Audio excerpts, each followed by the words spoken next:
Assalamualaikum warahmatullahi wabarakatuh. Kami dari kelompok 9 akan menjelaskan materi tentang penegakan hukum yang berkeadilan sebagai proyek akhir dari mata kuliah Pendidikan Kewarganegaraan.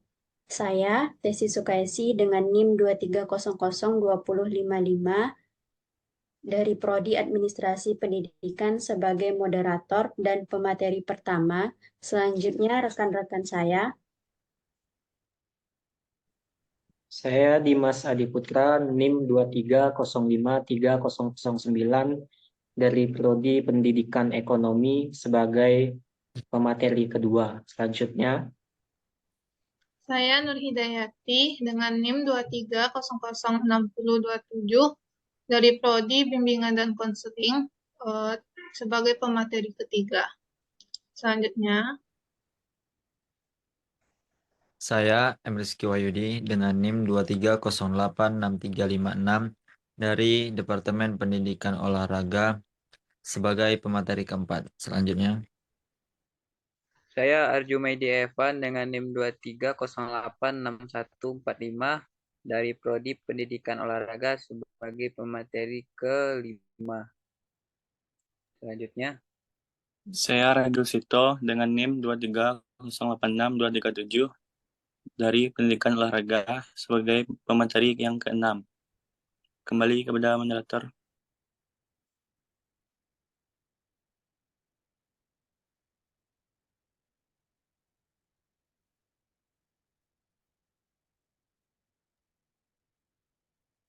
Baik, konsep dan urgensi penegakan hukum yang berkeadilan. Upaya penegakan hukum di suatu negara sangat erat kaitannya dengan tujuan negara. Menurut Cranenbrook dan TKB Sobaryodin tahun 1975, kehidupan manusia tidak cukup hidup dengan aman, teratur, dan tertib. Manusia perlu sejahtera. Apabila tujuan negara hanya menjaga ketertiban, maka tujuan negara itu terlalu sempit. Tujuan negara yang lebih luas adalah agar setiap manusia terjamin kesejahteraannya di samping keamanannya. Dengan kata lain, negara yang memiliki kewenangan mengatur masyarakat perlu ikut mensejahterakan masyarakat. Teori Cranenburg tentang negara hukum ini dikenal luas dengan nama teori kesejahteraan. Negara Kesatuan Republik Indonesia (NKRI) adalah negara hukum. Artinya, negara yang bukan didasarkan pada kekuasaan belaka, melainkan negara yang berdasarkan atas hukum. Artinya, semua persoalan kemasyarakatan, kewarganegaraan, pemerintahan, atau kenegaraan harus didasarkan atas hukum. Dari alinea keempat pembukaan UUD 1945 didefinisikan bahwa tujuan negara Republik Indonesia menjadi indikator yang semua sebagaimana dinyatakan, yakni satu, melindungi segenap bangsa Indonesia dan seluruh tumpah darah Indonesia. Yang kedua, menjamin kesejahteraan umum. Yang ketiga, mencerdaskan kehidupan bangsa. Yang keempat, ikut melaksanakan ketertiban dunia yang berdasarkan kemerdekaan, perdamaian abadi, dan keadilan sosial. Tujuan negara ini dilaksanakan atau ditegakkan di NKRI, Negara Kesatuan Republik Indonesia, perlu terhadap negara serta menjaga ketertiban masyarakat yang diatur.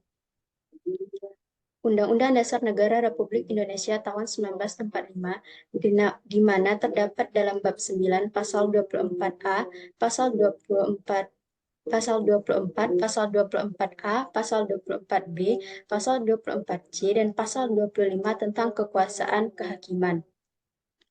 Untuk mengatur lebih tentang kekuasaan kehakiman, telah dikeluarkan Undang-Undang Nomor 48 Tahun 2009 tentang kekuasaan kehakiman.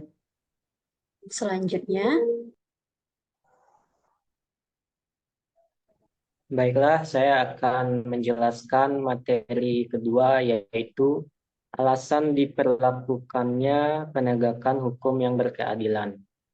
Dari banyaknya tuntutan masyarakat, beberapa sudah mulai terlihat perubahan ke arah yang positif. Namun beberapa hal masih tersisa.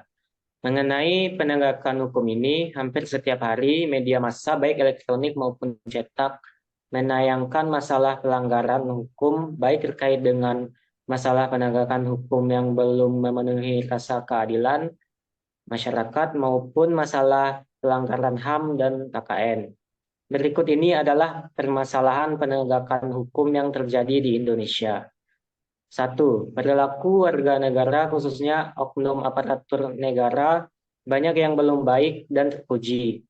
Seperti masih ada praktik KKN, praktik suap, perilaku premanisme, dan perilaku lain yang tidak terpuji. Yang kedua, masih ada potensi konflik dan kekerasan sosial, seperti SARA, tawuran, pelanggaran HAM, etnosentris, dan lain-lain.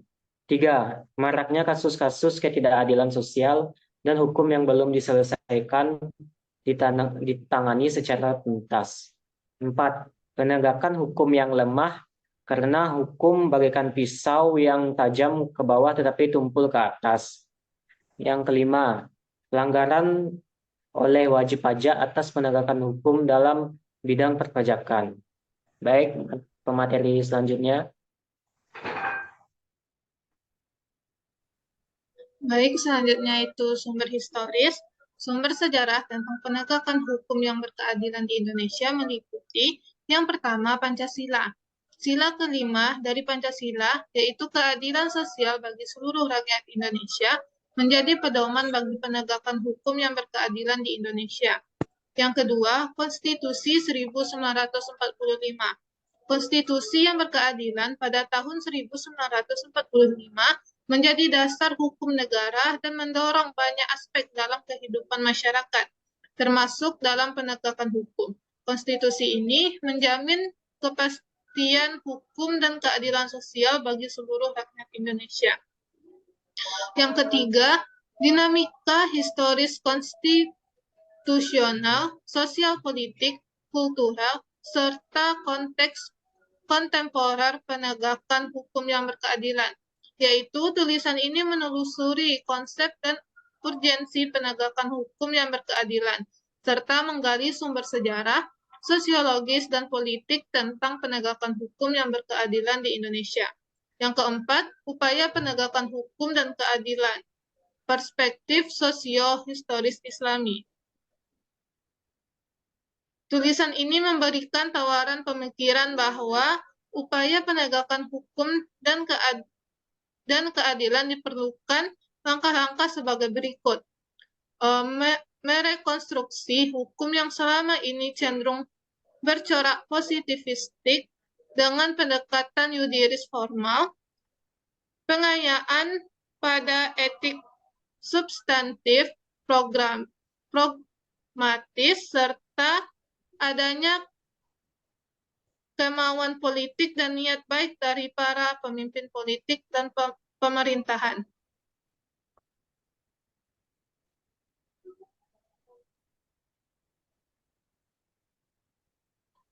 Selanjutnya, sumber sosiologis.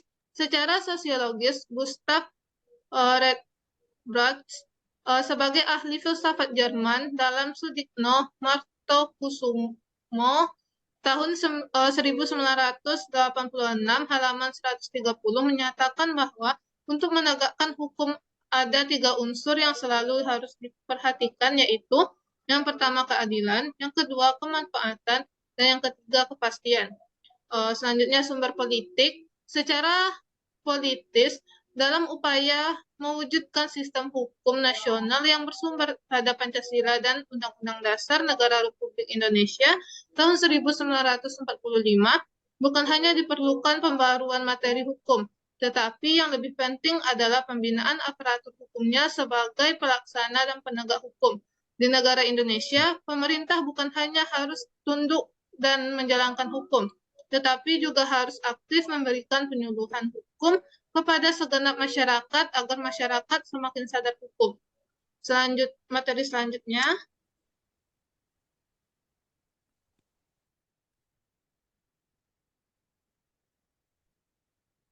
Baiklah, selanjutnya argumen tentang dinamika dan tantangan penegakan hukum yang berkeadilan.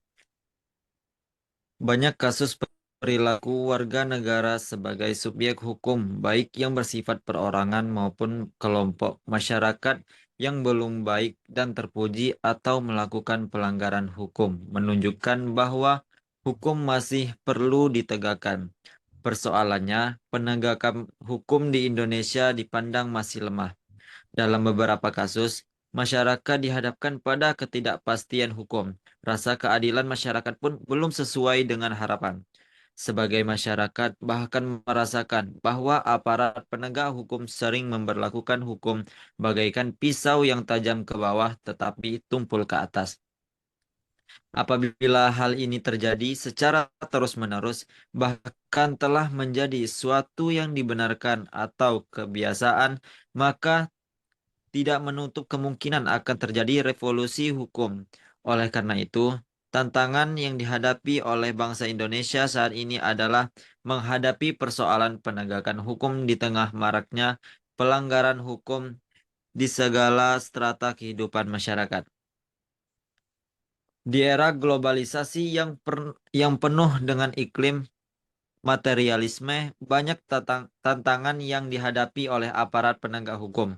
Mereka harus memiliki sikap baja, akhlak mulia, dan karakter yang kuat dalam menjalankan tugas. Dalam hal ini, aparatur penegak hukum harus kuat dan siap menghadapi berbagai cobaan, ujian, godaan yang dapat berakibat jatuhnya wibawa sebagai penegak hukum. Penegak hukum harus tahan terhadap upaya oknum masyarakat atau pejabat lain yang akan mencoba menyuap. Oleh karena itu, pemerintah perlu melakukan upaya preventif dalam mendidik warga negara termasuk melakukan pembinaan kepada semua aparatur negara secara terus-menerus. Apabila hal ini telah dilakukan, maka kita ada warga negara yang mencoba melakukan pelanggaran hukum. Pihak aparatur penegak hukum harus bekerja secara profesional dan berkomitmen menegakkan hukum. Materi selanjutnya. Materi selanjutnya, esensi dan urgensi penegakan hukum yang berkeadilan. Penegakan hukum bertujuan untuk mewujudkan peraturan hukum demi terciptanya ketertiban dan keadilan masyarakat. Apa yang tertera dalam peraturan hukum seyogianya dapat terwujud dalam proses pelaksanaan atau penegak hukum di masyarakat. Dengan kata lain, penegak hukum pada dasarnya bertujuan untuk meningkatkan ketertiban dan kepastian hukum dalam masyarakat sehingga masyarakat merasa memperoleh perlindungan akan hak-hak dan kewajibannya. Keberadaan hukum dan upaya penegakannya sangat penting.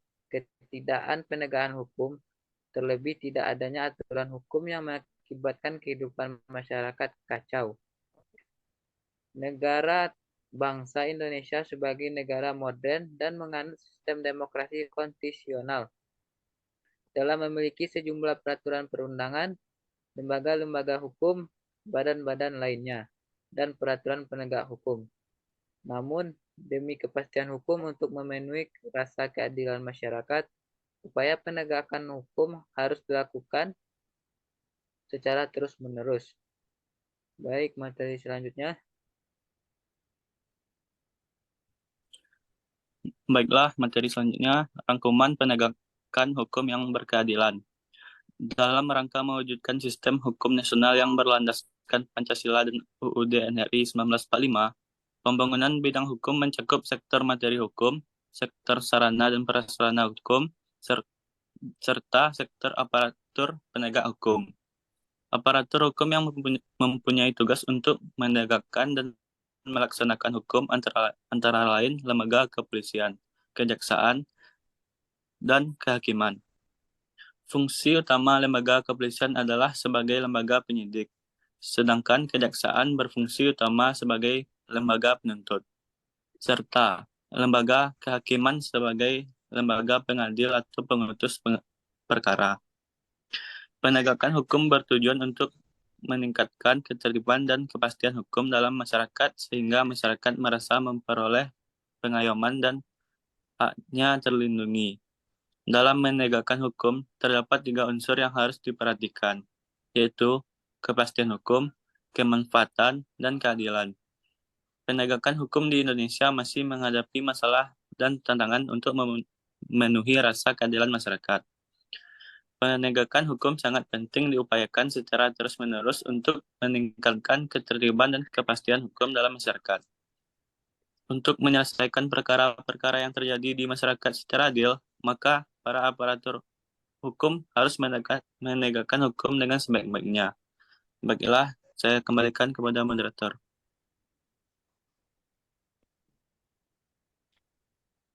Baiklah, sekianlah penjelasan materi dari kelompok kami. Jika ada kesalahan dan kekurangan, kami mohon maaf. Kami sudahi dengan wassalamualaikum warahmatullahi wabarakatuh.